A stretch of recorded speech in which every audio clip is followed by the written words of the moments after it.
Hi, my name is Alexis Guerreros. I'm a business consultant. Today I'm going to talk to you about how to make your break room a little bit more inviting.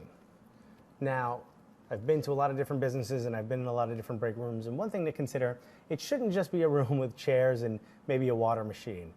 Think about it, it's a break room. You don't want your employees to leave the office or to stray very far, or some employees I know that go into their car and listen to music. You want to have a specific area of your office where they can go and take a break, absolutely forget everything about work. So one thing to consider, one, it's for a break, so it should be relaxing. Whatever people do to relax. Now, I know I like to listen to music. So consider, maybe you can have some comfortable chairs,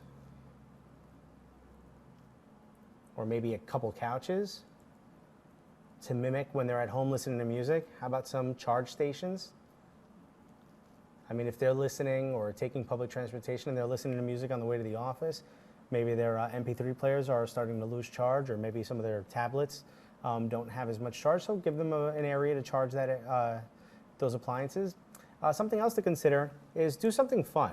Recently I heard about a whiteboard where someone will put like a funky question like, what are you doing this weekend?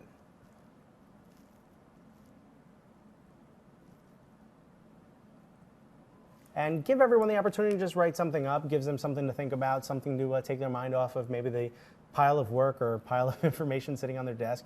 Gives them something fun to do, and something that if you take a few minutes to try to make a break room a little bit more exciting or a little bit more relaxing, you'll probably have a little bit of a happier workforce, and some folks who don't mind staying in the office as opposed to going out for a coffee and spending 20 minutes on the road, or really, taking focus away from what they should be doing. Give them a room to just sit back and relax. So consider some of these things and think about what would you do at home to relax, and do that in the break room. Good luck with your break room.